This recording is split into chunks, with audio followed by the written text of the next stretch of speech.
Welcome to Live with the Eczema Doc, brought to you by Clean Body, where we believe that you can heal your skin from within by cleaning your body. I'm Dr. Fong, a naturopathic doctor specializing in eczema, and I'm here to guide you through the journey of understanding the root causes of your eczema so that you can finally achieve the clear, healthy skin you deserve. Each week, we combine research-backed insights, science-based strategies, and my years of clinical experience to uncover what's really triggering your eczema and how you can take control for lasting relief. Let's dive into today's episode and uncover the next step to healing your skin from within.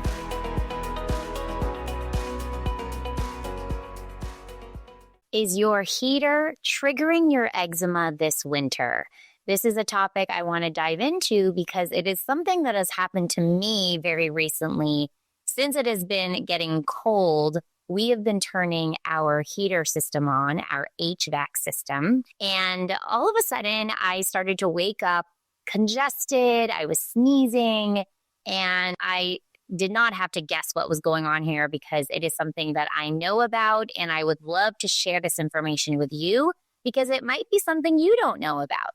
So let's talk about HVAC systems today, about turning on your heater, and even during other months, you might be turning on that air conditioner or the fan, and how this can affect your eczema. How can this affect, inflammation and allergies? And let's dive into it today. So, all right. So what is an HVAC system? Well, HVAC stands for heating, ventilation, and air conditioning. I want you to think of your HVAC system like the lungs of your home. The HVAC system regulates the temperature, it filters the air and circulates the air around, and really helps maintain indoor comfort from a temperature point of view and from an air circulation point of view. Now, when does the HVAC actually circulate the air? Well, there's a couple of different ways that your HVAC system can circulate the air. One, if you turn on the heater, okay, so that's why I really want to have this conversation before it starts to get really cold. As you guys are turning those heaters on, this is something to really consider.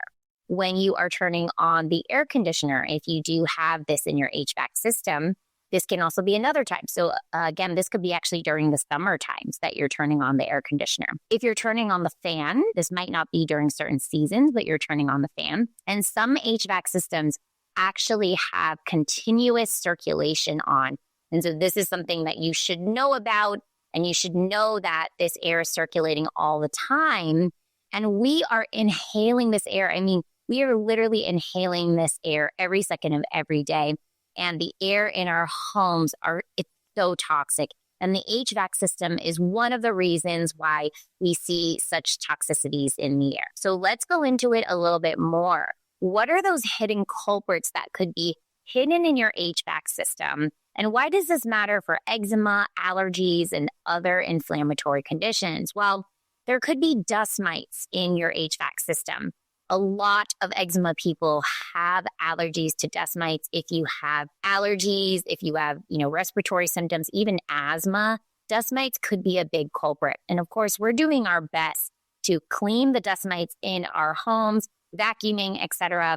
And you might be thinking, oh, I'm doing a great job cleaning all the dust mites. But you might not be thinking about this HVAC system. So those dust mites thrive in a warm and closed space, and that includes your HVAC ducts and those filters, okay? So research published in the Journal of Allergy and Clinical Immunology has shown that high indoor concentrations of allergens like dust mites are associated with greater sensitization, more allergy, especially in children, and this can relate to eczema and other inflammatory type condition. Now, mold, and I know I talk about mold a lot. Well, this is because mold is a big deal for those with eczema, those with inflammatory conditions. And what happens in the HVAC system is moisture from condensation or even leaks in the HVAC systems can create an ideal environment for mold growth. And this can also happen on duct surfaces,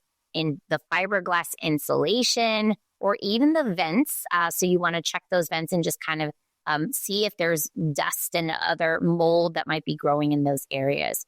And as we talk about a lot, and I mentioned even in, I think last week or the week before session, A 2016 study showed that children living in homes with visible mold had a 55% increased risk of developing eczema.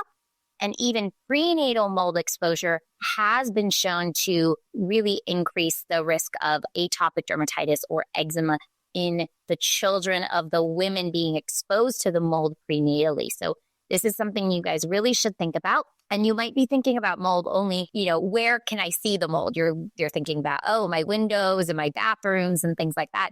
And sometimes we are not thinking about our HVAC system. So this is something I really want you to think about. And the next hidden culprit are called VOCs. This stands for volatile organic compounds. These are chemicals that are emitted from household products like cleaning agents and paints and building materials. And actually mold releases VOCs as well too. And these can circulate through the home in the HVAC system. And unfortunately, if you have a very poorly ventilated space, really the HVAC system can actually harbor these toxins and keep recirculating them through the system. So make sure that you are ventilating your space first off. And secondarily, we need to make sure that we clean up these vents. Now, a study published in the Journal of Clinical Investigation shows that environmental exposures such as VOCs can influence allergic diseases like atopic eczema.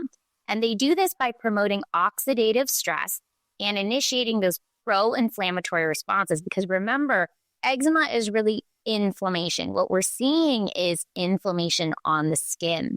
So what is causing that is the question. And often in conventional medicine, we're really only thinking about silencing those symptoms. What medications can we take to just silence those symptoms?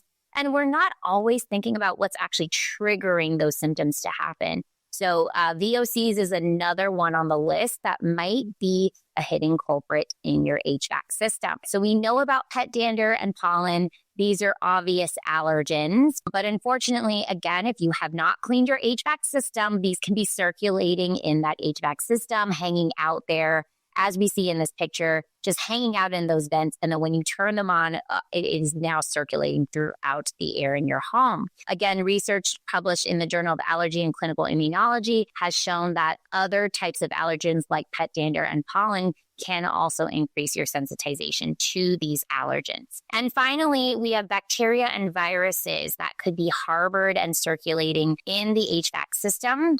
A 2021 study analyzed samples from HVAC systems in 2 university buildings, and they identified diverse bacterial communities that are pathogenic, and they had found 350 associations between bacterial communities and pathogenic or antibiotic resistant genes. This can highlight, how important it is when you are exposed to these pathogens, how it can actually affect public health, how it can affect our resistance to those pathogens as well, when we get exposed to them. So this can be really important. And all of these are culprits that might just be hanging out in your HVAC and you don't know about it. Maybe you've never even thought about cleaning your HVAC system. So let's talk about that now. How can we take the steps to improve indoor air quality and protect your skin, protect your allergies, and any inflammatory conditions you might be having? So we do recommend that you replace the HEPA filters that are in your HVAC system, replace them every 1 to 3 months. You want to schedule that duct cleaning every year, and we'll talk about that further in terms of what might kind of initiate you, saying, let me go get my HVAC system cleaned. I would say you can base that off of symptoms, but you can also just do it once a year. And I have now committed to cleaning my HVAC every September because I know where I live. Every October, end of October, it starts to get a little bit cold, early November. So if I remember to clean my HVAC system every September, then I will be set for this winter and the cold season that's coming up. You want to inspect your HVAC system for mold and leaks, and you can see these visibly sometimes. But then again, sometimes you do need a professional to come out and check it out. If your home is very humid, this can also cause more mold growth. So you want to maintain an indoor humidity between 30 and 50%. And, for an eczema person, sometimes having a little bit more of a humid environment can be better. So for an eczema person, you might want to stick around 50% for the air humidity. But, there's this delicate balance between having enough humidity in the air and also not allowing for mold to grow in the home. So I would say 50% for an eczema person is a good target.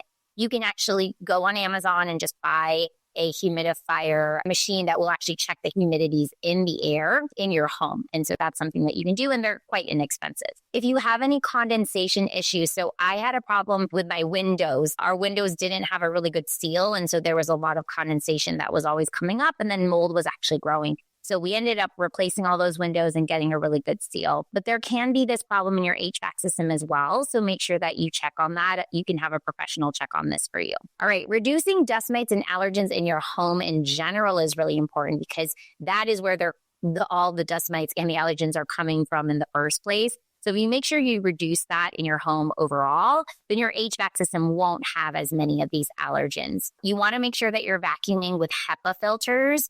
And you want to vacuum everything from your carpets to your furniture, even your mattresses, even your pillows and all of that. You want to vacuum up all of those dust mites. So on my product recommendations in the link in the description or in my bio, you will see that we have vacuums for your mattresses, and these are designed to vacuum dust mites and other things that could be harbored in your mattresses and your furniture. Okay. I do want you to wash your bedding weekly as well. This is really important. Use hot water to make sure to kill those dust mites. And you can also use special laundry detergents that will kill and denature those allergens. And then I love using a steamer as well. So you can use a vacuum to vacuum up those dust mites. But if you buy a steamer, again, this is also in my product recommendations, you can also steam those dust mites, steam the allergens, and that heat actually breaks up and denatures those allergens as well, so that aren't causing problems for you. So making sure that you're maintaining a very low allergen, low dust mite environment can be important. All right, you want to purify the air. So there's two things you want to think about. You want to get an air purifier that has a HEPA filter, and this will make sure to reduce those airborne contaminants, mold spores, VOCs, dust mites, etc. You can also get an air ionizer, and this works by releasing negative ions into the air, and those negatively charged ions will bind to those positively charged dust mites, mold spores, allergens, and even toxins. And this causes them to fall out of the air, and it reduces what your HVAC system has to handle.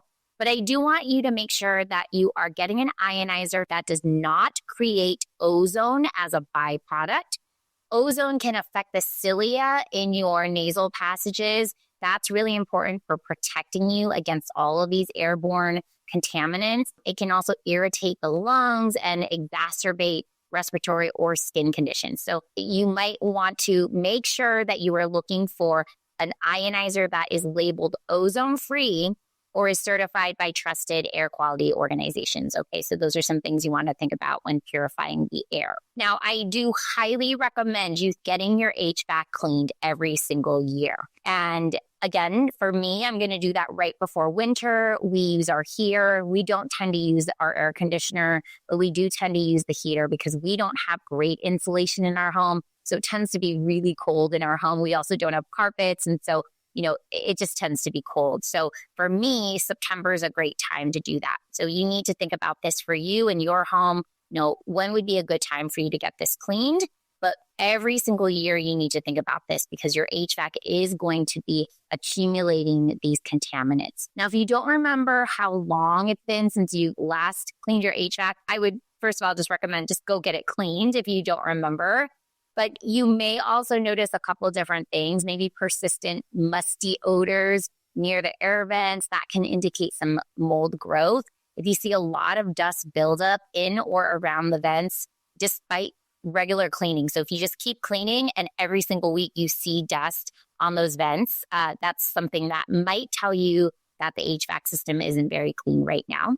If you have increased allergy or eczema symptoms whenever you turn on that HVAC system, and then maybe you might notice some unusual noises or reduced airflow in your HVAC system, and that could also be a problem too, okay? So at Clean Body, we really focus on cleaning your body to get rid of all of the burdens on your system. because we believe that those burdens are what's actually triggering the inflammation and causing the eczema. And one of the things that we also need to focus on when thinking about the burdens on your system is the environmental burdens. So today we're talking about air. And air, if you think about the things we put in our body, we put into our body air, we put in water, we put in food.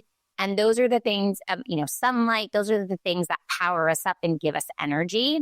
Now, think about you breathing in all this air and there being so many toxins and allergens in that air. So unfortunately, those are our homes, and we need to do the best we can to make sure that the air is really clean. So I hope that you follow these recommendations. If you haven't gotten your HVAC system cleaned in a while, make sure to go call an HVAC specialist now and get that air cleaned, okay? Thank you for joining Live with the Eczema Doc. I hope today's episode provided you with valuable insights and tools to support your journey to healing your skin from within. For more information, visit www.cleanbody.health or check the links in the podcast description. You'll find the studies and resources discussed today on my blog. You can also take my free eczema root cause assessment to uncover potential triggers, or download my free eczema relief guide for quick, practical tips to calm flare-ups and help with your sleep. If you found this episode helpful, please remember to like, subscribe, and share the podcast to help others on their healing journey. And if you'd like to stay updated with future episodes, please turn on your notifications so you don't miss a thing. Please remember this podcast is for informational purposes only and does not constitute medical advice. Always consult with your healthcare provider or book a consultation with me before making any changes to your healthcare regimen. Use the code LIVE30 to enjoy 30% off as a thank you for tuning in. When you clean your body, you heal your skin from within. Thank you again for listening, and I'll see you next week.